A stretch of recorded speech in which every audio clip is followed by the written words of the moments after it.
And we're back. Starting to the top left, we have Leenock. For the second time, he's the ace player for the FlashWolves. Crank gave them a run for the money. 4 players did he take out. He took out Leenock, he took down Ian, he took down Has, and then he also was able to defeat the next player, which was San. The FlashWolves were a little bit clueless what to do. They were just looking at him and was like, wow, this kid is so strong. They decided to bring Leenock in once again as the ace player, the last man standing, and guess what? Leenock pulling it off, taking down Crank in the end, and then the Team Axiom decided it's time for a Terran player. It's time for Hard. Hard, therefore, trying to make that work now for his team, and well, let's see how he's gonna do with this. Is he gonna be the one who will be able to finish it off, who takes down Leenock and puts the last point on the board for them, who wins the team match here, or is Leenock gonna do it? Leenock actually with an early scout here with the drone. Every time I see this, I really hope for the Cats build and for the proxy hatch, but yeah, so often, especially against Terran, you don't see that all that often, so I would be a little bit surprised, pleasantly surprised at that, but I don't really see it happening. So for now he's just going to the main base and trying to harass here a little bit and take down, of course, his opponent's SCVs if he can. But yeah, this is just one of those things where you want to know exactly what's happening so that you can adjust your own build, and that means for Leenock currently hatch first against Terran. Against Hard, who kind of started out as a very, very cheesy player, and especially when he played in the GSL and in Code A later, then he still started so many times with just a proxy play. So this is something where Leenock just says like, yeah, I want to make sure that I know what you're doing. This is a very small map. A lot of Terran players go for proxies here. I don't want to die to you right away, so I have to go for the drone scout. Is now in a position where he says like, yep, I can get that hatch first, no problem about that. I can go into my spawning pool behind this, and then gas would be well advised since he's going up against Reapers, and you always want to get the speed eventually against those guys. But defending with only the Queen can be annoying, and yes, there it is. Gas taken by Leenock. Hard, on the other hand, the question for Hard is more like fast third base, or is it going to be Banshees? That's kind of the two builds that players go for right now when they play in this matchup. And Leenock really wants to make sure that he has a bit of a clue what's going on here. He stays in the base, he goes for the gas steal and the cancel. Just make sure that he doesn't get... Oh! He gets the kiddo! So close! Oh, and the Reaper is spoiling all the fun. This SCV was nearly punished. One more hit and he would have been down. But yeah, for now it's just the Reaper defending here, making sure that Leenock is not gonna get in and take down the SCV. So we have the SCV building the expansion. That's the first one, of course. The big question, as I said earlier, is really early third, or is it gonna be gas number 2 taken and hidden, and then just going into simply the Banshee build. We have a few other builds that you can go for as well. I mean, especially Happy was showcasing a few of those during Copenhagen games. Those finals, by the way, wow, Hyun just in such good shape. I mean, Happy, no bad player by any means. I mean, the kid is good.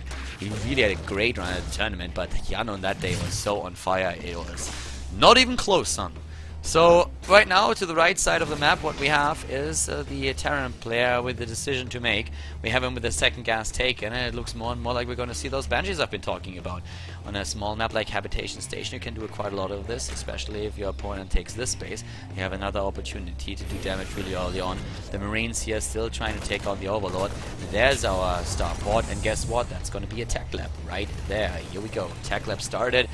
Expansion on the low ground nearly completed. And it is now the job of Leenock to find out what's going on. Problem is, both Overlords are spotted. And with both Overlords spotted, the Marines are just gonna sit there and say like, no dude, not gonna happen. Not gonna happen today.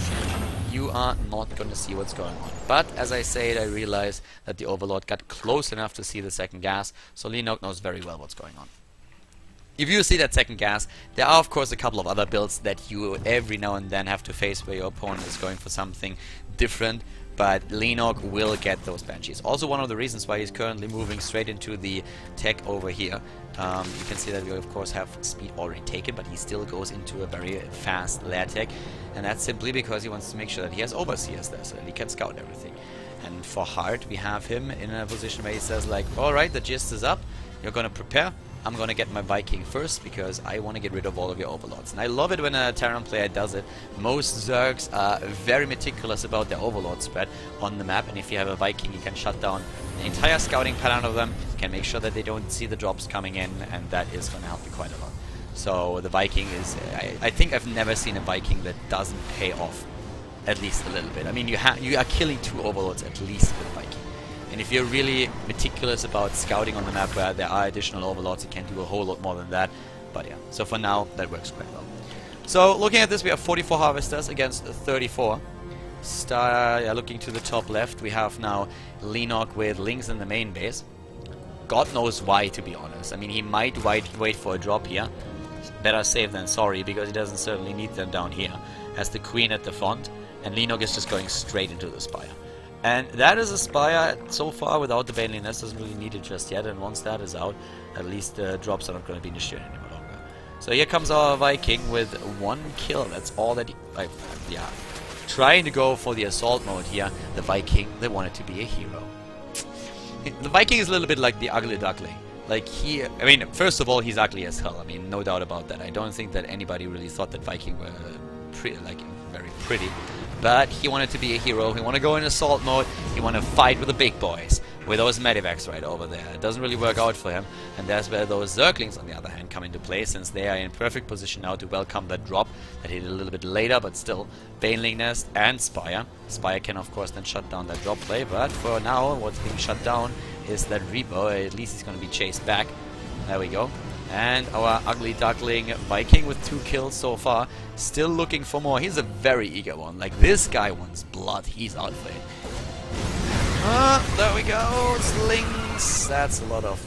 Like, every single time I see something like this, it reminds me so much of Starship Troopers, when you really have, like, those hordes streaming towards the human army, and then suddenly it's just like, oh, mush and mash, and yeah, everybody's on the retreat. So that's very much what it's like when you have, like, Baneling running into Marines with the splits. I always have those pictures in my head, those, like, Starship Trooper pictures that you had back then. I guess most people have seen the movie at some point. Might not be the best movie in the world, but has a couple of really strong pictures there regardless. So back at home, the defense is going strong. We have the stim already completed, and as you can see, combat shield is on the way. The Viking is waiting for whatever.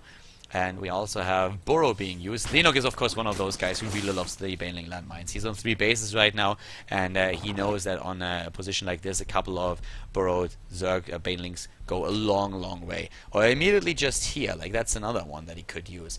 And he's been doing this for years. He's done it in the first GSL finals versus Jakji when I was in Korea in 2011, and he's done it ever since.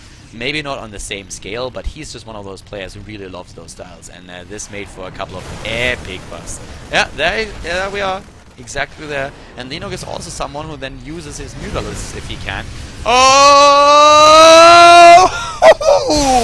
Kaboom! In your face.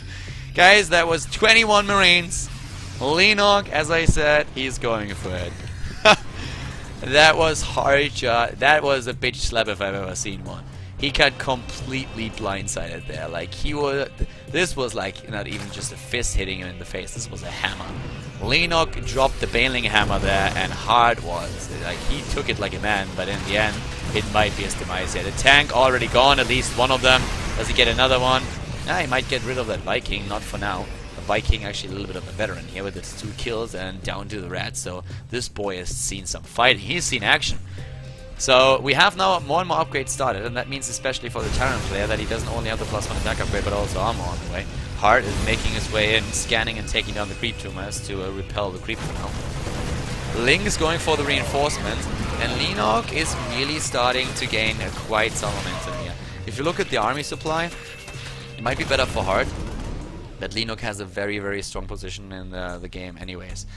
I have no idea what these boys are doing. Like, the Viking is still there. If the Viking finds this position, it's gonna be a slaughter.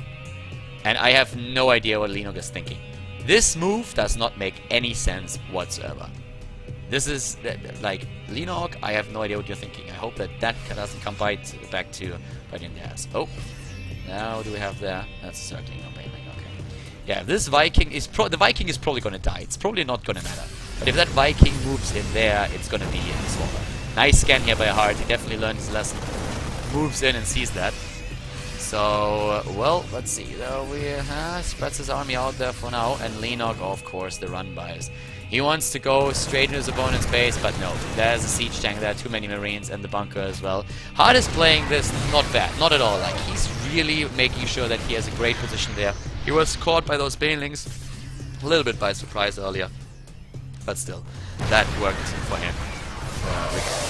There we go though, banelings moving in, siege tanks with the shots, zerglings with the reinforcements, still busy with them, but Leenock is being pushed back and Hard is taking more and more ground. He is able to really make this work. He has a lead in army supply, and I have to say that Hard is playing a great game here, and Leenock is absolutely struggling. Leenock might lose it right here, actually, because this is an army that is not easy to beat, and he has nothing that can really take this down. He needs those banelings, he needs those zerglings. Muralists alone, they need to be babysat. They need to go in and take down the siege tanks, but they can't fight the marines. And here they go, have to move in. Nice save here with the medivac. At the same time, the banelings detonating and the marines that we have there, the reinforcements streaming in, too many. GG, and Axiom takes it with a 5-1 against the Joey FlashWolves. Leenock defeated for the second time, the first time by Crank, and then after Crank finally goes down, it is Hard who closes out the victory, takes the last win for his team, and brings the 5th point onto the board. Well played by Team Axiom today, well-deserved victory. Congratulations to them, congratulations especially to Crank and to Hard here, and the Joey FlashWolves with their first loss in the ASA Team Story Cup Season 3.